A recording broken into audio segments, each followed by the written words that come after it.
Target down, target down. All right. Well, it definitely looks like it thumped.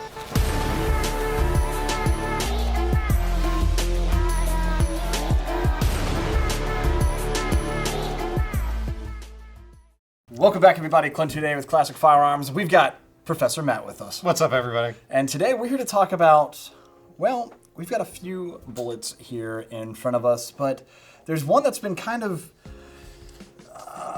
elusive to us, right? We haven't really covered it before. Obviously there's hundreds and hundreds of different cartridges out there, but this was one I don't think we've talked about. The 6.8 by 43, right? SPC. That's right. The SPC, the special purpose cartridge that you see right here, was developed ultimately to replace the 5.56 cartridge in the early 2000s, but it didn't quite make the cut, did it? It didn't, and I think it's one of those things where we talk about a lot of time.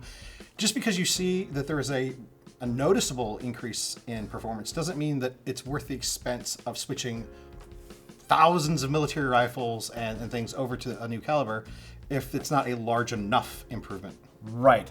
And for instance, like one of the basic things that I noticed right off the bat is the cartridge is supposed to be designed in a manner to where you could still use kind of like 300 blackout, right? Where you could still use pretty much all the regular components that a 5.56 would. You'll just need to swap out the barrel. Yeah, we talk about the general components of an AR that are caliber-specific barrel bolt magazine. Right. Everything else should be interchangeable most of the time. Most of the time, except in this case, it looks like it kind of missed that a little bit. Not quite hitting the mark there. Yeah. So do you know a little bit? Like, do you want to explain some of that? Because one thing I noticed right off the bat was like the magazine. Like the PMag that you see right here is like just naturally a little bit thicker than, I forgot I had those on there, than like the standard PMag, which... So I think if you held it by itself, it'd be hard to tell the difference. But if you held one in each hand, it's something you can tell. It depends, right? Oh, because I will say that if you've handled a regular AR mag and then you pick this up, to me it feels pretty noticeable. Like that's like, there's a good size difference in overall height and overall width. It's not like you couldn't really tell from either way, but there you go. So. Turn around backwards for no reason. Yeah, whatever. I think the 300 blackout you mentioned is actually a really interesting kind of comparison because they are both calibers that were developed for one similar goal and then different goals on the other end. So both of them was to improve performance in short-barreled AR-15s. Right.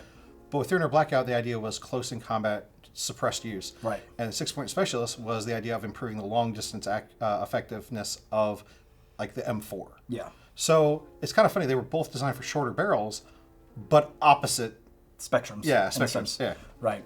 Now, okay, that's cool enough. And for those of you wondering, no, it does not fit in your standard AR M4 magwell. Tried it. Yep, we did.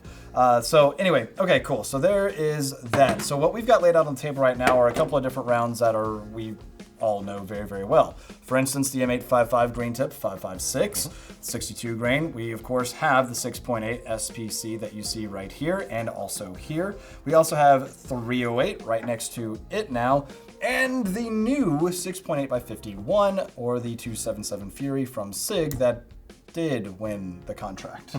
Now, when thinking about this round, let's go ahead and talk about performance, right? Okay. Because as you've said, it's kind of like 300 blackout in the sense of where the design was going, but on the opposite end of the spectrum there because it's for more long-range performance. Yeah, so again, both of them wanted to look at shorter barrel ARs. We had moved from the M16 with a a 20-inch barrel, and we now had the M4 with that 14.5-inch barrel. And even with the changes and updates in 5.56 ammunition, where we had gone from the 55 grain to the 62 grain, we were noticing a lack of desirable performance at terminal ballistics, right? The end effect. So both of these things are trying to fix that problem, but in different scenarios. And performance-wise, there's a pretty noticeable increase in performance from the 6.8 SPC over 5.56. Yeah. So, when you think about standard 62 grain ammunition, you're looking at something that's going around 3,100 feet per second. And it's got like a 1,300 foot-pounds of energy versus something that's going slower but has a lot more energy. So it was a 120 grain projectile that we have here, but the loads seem to go from about 110, 115, 120. That's the most common area of weight for the 6.8. And you're looking at something that's going about 2,500 feet per second. I believe ours is actually 2460. 2460. And you've got like 1,600 foot-pounds of energy.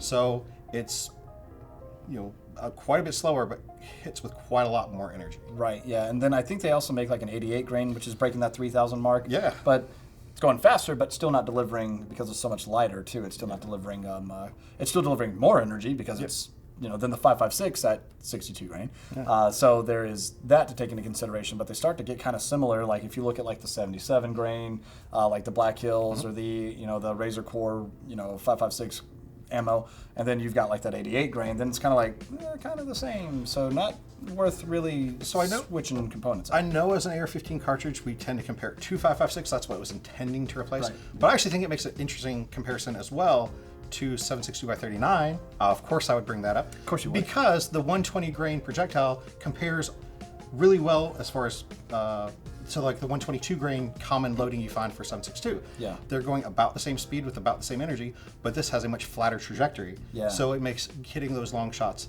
more practical because the bullet's not taking a nosedive as you hit that 300, 400 yards. Are you saying that 6.8 is superior to 7.60 by 39? No, nothing is superior to 7.60 by 39 for a skilled marksman. But I'm just saying that they compare. No, I'm joking. But I'm just saying that they compare very similarly in the actual energy and velocity with those similar weights. I thought that was kind of interesting. That is interesting, actually. So, the part of me wants to really get down into the science, right? Like, how about the best barrel length for 6.8?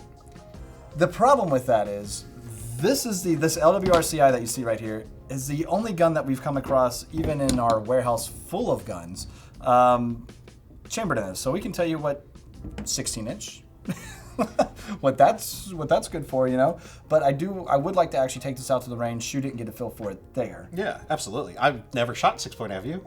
Yeah, but it's funny that you assume that you're going. But why would I go?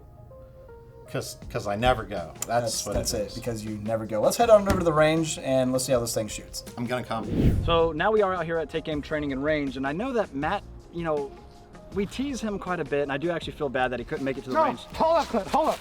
Oh, I made it. You made it, dude. Guys, I said I was coming. I came. Do you have ear pro? Oh, yeah. You came prepared. You know what, dude? Just because you're on top of it, you'll shoot it first. Heck yeah, man. So have you ever shot 6.8 before? Never. I haven't either. So this is gonna be pretty fun, pretty entertaining, I think. So let's just roll into it. Let's see how this thing feels. All right. Yep. Man, I love 6.8. It's so quiet.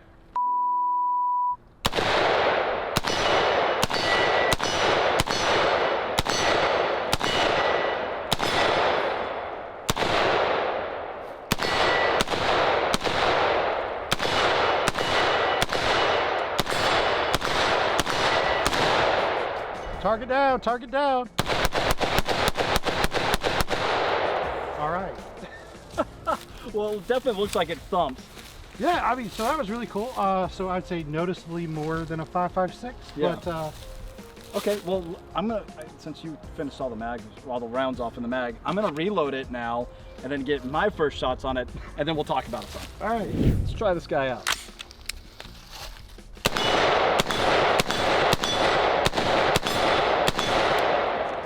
Okay, yes, that does feel good. Has a little bit more recoil than the 5.56 that you would think, But we do have the Surefire 3-prong on here, and so if I just go ahead and do this little number, it ejects them a little bit more forward. All right, but we'll also notice that the LWRCI here, has a 2-position gas block. Yeah, so we're just going to turn this to a SUP. Sup, bro? SUP. I think that means suppressed. Now, if only we had Where could we ever get a suppressor, right?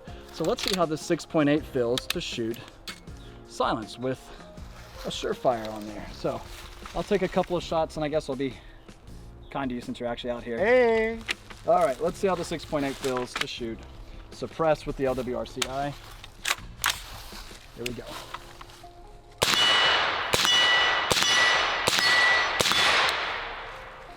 Little gassy. I don't know if you guys could tell that or not, There's a little cloud. but it is very cool to shoot. I will say, in comparison, feels kind of like my Mark 18. 5.56 shorty, 10.3 inch barrel.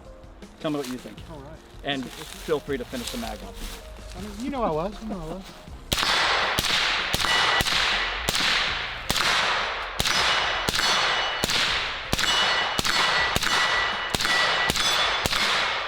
Hey, Little spicy? smells like freedom. Yeah, I wouldn't lick it. All right, so, all right. The forbidden lollipop. Yeah, right. Well, it hasn't gotten that hot yet. But anyway, okay, so the 6.8 cartridge, we're only shooting at about maybe like 40-ish yards here. And, you know, it's making the impact, as we can tell, it's good, right? I mean, there's not much more we can really say about it. We've talked about the ballistics behind it.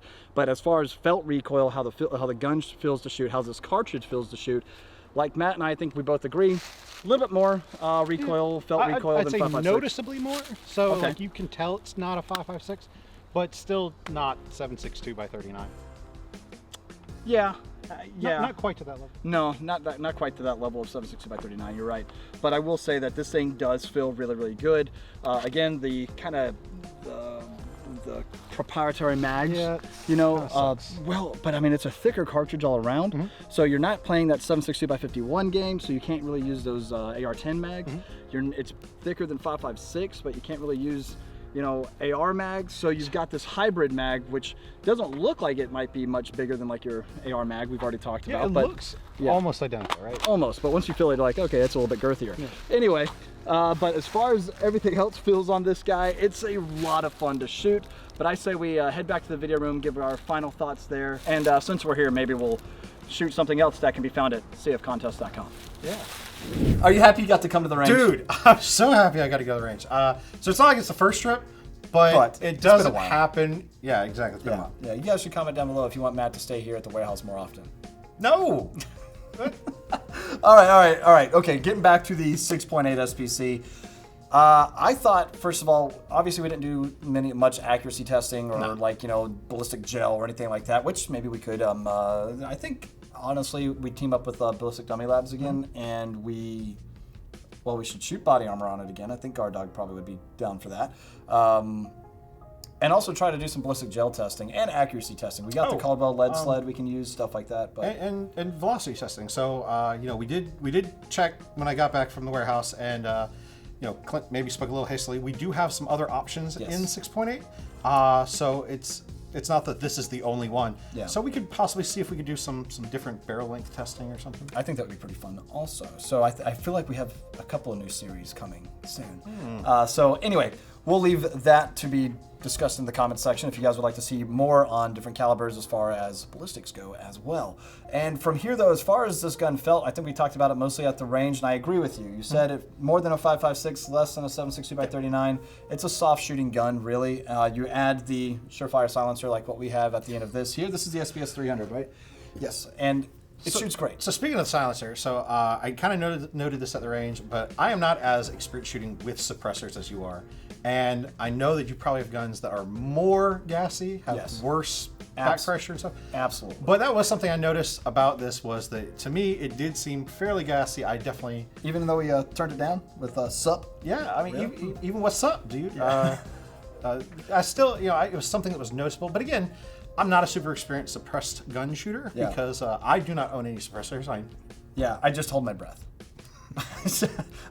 Like you see me start mag dumping or whatever, I just kind of like just hold my breath. Now that doesn't mean that my eyes aren't going to start tearing up because I'm getting gas thrown back in the face. But I didn't notice that so much with this gun, and I point out the charging handle because I think this charging handle does a pretty good job at blocking some of those gases coming back into the shooter's face. But it's also not the best. But I do like the fact that it does have the adjustable gas system, so it keeps some of that coming back, and some of it. And it's nice because, you know, like with a bullet tip, It's super easy. easy. Yeah. Yeah, I mean, I was able to even do it like with my bare hands out at the range, but you know, I'm just at an awkward position. That's why I can't do it right now. But anyway, so as far as the 6.8 by 43 goes, or the 6.8 SPC, 6.8 SP2, SPC2, the special purpose cartridge, whatever you want to call it. Which, I want to make a point about that. I myself have been frequently guilty of calling it 6.8 specialist, and I realized that it's not exactly I don't think it's bad. It's not a rank in the army. Yeah, I don't think it's bad as an informal kind of way to refer to it, but Yeah. special purpose cartridge. There you go. So, I mean, 6.0 special. How about that? There's a good compromise. So, with all that being said, I would like to say that I do like the cartridge. As far as its availability and cost goes, though, that's why you probably don't see it being widely adopted amongst the United States military, because it's not. Well, that's a chicken and the egg kind of thing, right? Yeah. So if it was adopted by the military, I think it would be much more widely available on the civilian market. Right. It wasn't adopted by the military, even though it was developed in combination with like the U.S. Army Marksmanship Team and the USOC, the United States Special Operations Command, because they did not feel like it was a large enough performance to be worth the cost of the changeover. It wasn't adopted by the military, at least not as a whole, and so you don't see it being widely available in the civilian market. Right. No, I agree with that. I do. And again, 5.56 happened to be that one that made the change from 7.62 NATO way back when, and since then it's just kind of like ruled. That's all there is to it. So we've stuck with it for a long time. Yes. It's weird though, because you have this feeling of all these different tests trying to find new rifles and new calibers over and over and over again. As soon as one program ends, another program starts. Like there's this general, we can do better, but we hadn't found the magic key, right? Yep. But it looks like we might be getting close with the 6.8x51, which we've done a couple little conversations about that, but it would be fun to compare that to other rounds that have been almost selected. Well, this is a similar round in that they're both .277 caliber. Yes. I mean, so it's just a more intermediate cartridge. Yeah. So it's more of a rifle length.